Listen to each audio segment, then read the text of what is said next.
Hello everyone, this is Anuman. Welcome to Navodaya study point.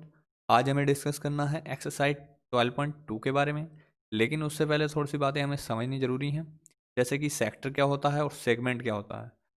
Sector में भी minor sector और major sector में difference थोड़ा सा हम जानेंगे, और इसी प्रकार से सेगमेंट में माइनर सेगमेंट और मेजर सेगमेंट के बारे में जानना है हमें। फिर उसके एरिया कैसे निकाल पाते हैं हम, ये सब चीज़ें पहले हम डिस्कस करेंगे, उसके बाद इसके क्वेश्चंस पर चलेंगे। ठीक है। तो क्लास नाइन्थ में हालांकि हम ये सब चीज़ पढ़ चुके हैं, लेकिन फिर भी थोड़ा सा रिकॉल करना जरूरी है। देखिए, बात समझिए। पहले सेक्टर क्या होता है। आपके पास कोई भी एक सर्किल है, उसका सेंटर है ओ, ठीक, और उसकी दो रेडियस हैं ओपी और ओ क्यू। तो ये दो रेडियस और एक आर्क जो बना हमारा पी क्यू आर्क और दो रेडियस से क्लोज्ड फिगर जो ये बनी है, फिगर का क्या नाम होगा? O P Q. देखो ध्यान से, ओ पी और क्यू, यानी कि a closed figure with two radius and a arc is called a sector. ठीक है, यानी कि ये क्या हो गया? एक सेक्टर है। ठीक। अब इस प्रकार से देखें तो भाई सेक्टर तो ये भी है, ये वाला पी से ये वाला जो जा रहा है इधर आकर के यहाँ तक क्यू तक आया, और फिर ये भी तो दो रेडियस ही है इसके लिए भी। भाई ओपी और ओ क्यू जो रेडियस हैं वो तो पूरे सर्कल के लिए हैं, और एक आर्क जो हमारा था पी क्यू, इस तरीके से ये छोटा वाला आर्क था। लेकिन अगर ये वाला देखा जाए, ये भी तो एक आर्क ही है, बड़ा वाला पी क्यू, ये वाला भी तो आर्क है कि नहीं? यानी कि इस प्रकार से तो ये भी एक सेक्टर होना चाहिए। ठीक। लेकिन अब बात आती है, जब ये भी सेक्टर है और ये भी सेक्टर है, तो इन दोनों के बीच में डिफरेंस क्या है? ये हमें दिख रहा है कि ये छोटा सेक्टर है, छोटा पोर्शन है कि नहीं भाई उससे, और ये वाला बड़ा है। तो इस प्रकार से इन्हें थोड़ा सा डिफ्रेंशिएट कर दिया गया है आपस में। छोटे वाले को बोल दिया गया माइनर सेक्टर, और बड़े वाले को बोल दिया गया मेजर सेक्टर। ठीक। इसको क्या बोला गया? माइनर सेक्टर, और इसको मेजर सेक्टर। ठीक है, बात क्लियर हो रही है कि नहीं? ओके। चलो अब थोड़ा सा सेगमेंट के बारे में जान लो। सेगमेंट क्या होती है? एक कोड है आपकी ए बी, और एक आर्क है आपका ए बी, या फिर इसका नाम अगर हम यहाँ पर रखना चाहें तो ए सी बी, चलो कह सकते हैं कि ए सी बी एक आर्क है। ठीक। तो सेगमेंट क्या होता है? एक कोड और एक आर्क से मिलकर बनी क्लोज्ड फिगर को हम सेगमेंट बोलते हैं। ठीक। क्या बोलते हैं? अ closed figure with a code and an arc is called segment. ठीक। तो यानी कि ये क्या होगा आपका? सेगमेंट।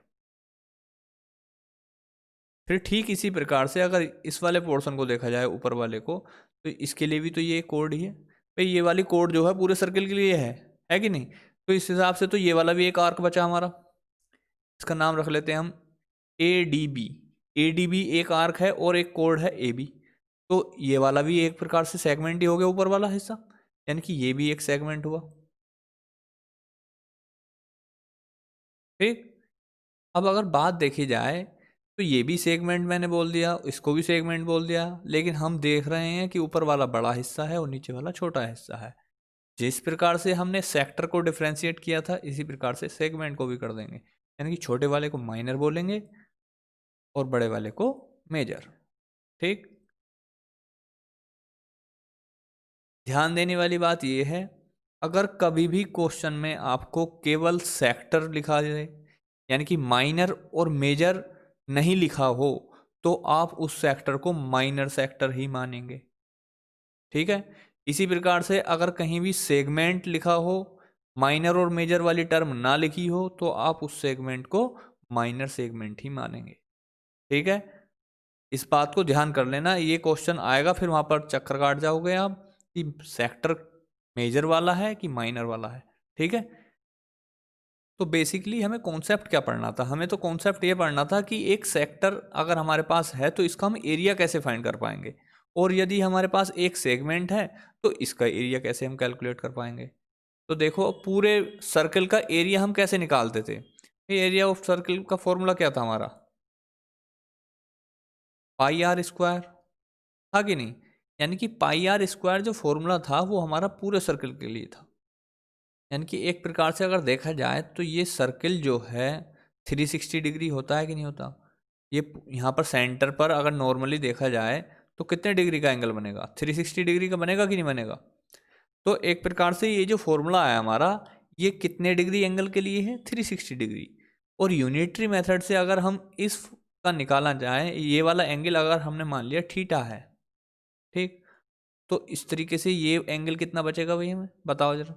पूरा एंगल 360 था, इतना पोर्शन हमने थीटा मान लिया, यानी कि ऊपर वाला कितना बचा? 360 माइनस थीटा। ठीक, बात क्लियर है? तो इस प्रकार से यानी कि ये वाला जो फॉर्मूला है वो किसके लिए है? 360 डिग्री के लिए है। 360 डिग्री कितने में से? 360 डिग्री में से। ये फॉर्मूला है एक प्रकार से, जब भी तो ये पूरा यहाँ पर इसको लिखते नहीं, क्योंकि 360 से 360 कट जाता है। क्लियर? यानी कि अगर हम देखें इसको तो फॉर्मूला कैसे बनाएंगे सेक्टर के लिए? देखो यहाँ पर यूनिटरी मेथड से देखो, अगर 360 डिग्री के लिए फॉर्मूला है हमारे पास पाई आर स्क्वायर, तो 1 डिग्री के लिए कितना हुआ? अगर मान लेते हैं इन दो रेडियस के बीच में जो एंगल बना है थीटा हमारा, ये 1 डिग्री बना, तो कितना होगा उसका फॉर्मूला? यानी कि pi are square upon 360 degree. Simple सी बात है, यूनिटरी मेथड तो आप जानते होंगे। और अगर ये थीटा हुआ, यानी कि थीटा की फॉर्म में, हमें तो फॉर्मूला निकालना किसमें है? थीटा की फॉर्म में। तो थीटा हुआ तो क्या होगा? Pi are square upon 360 degree into theta. ठीक, यानी कि फॉर्मूला हमारा क्या बन जाएगा? Theta upon 360 degree into pi are square. ठीक है, ये फॉर्मूला किसके लिए बना है? एरिया ऑफ सेक्टर के लिए। इतनी बात क्लियर हुई? अब तो नहीं कंफ्यूज हो गए कि कैसे एक्चुअल में हम इसका निकाल पाते हैं फॉर्मूला? उस बात को मैंने आपको सिखा दिया है। अब देखो सेगमेंट का एरिया हम कैसे निकालेंगे, हमें इस बात को भी थोड़ा जानना है। अब हमने जाना कि अगर इस तरीके से ये दो रेडियस हों हमारे पास, ये पूरी इस तरीके से यहाँ पर मिल रही है, ऐसा मानना, यहाँ पर क्या बना? एक सेक्टर बन गया कि नहीं बन गया भाई? इस प्रकार से अगर सेक्टर देखा जाए, ओ ए सी बी एक सेक्टर बना। अगर हम ए बी कोड को यहाँ से हटा दें तो, यानी कि पूरे सेक्टर में से अगर मैं इस ट्रायंगल का एरिया माइनस कर देता हूँ ओ ए बी का, तो मेरे पास ये सेगमेंट का एरिया रह जाए।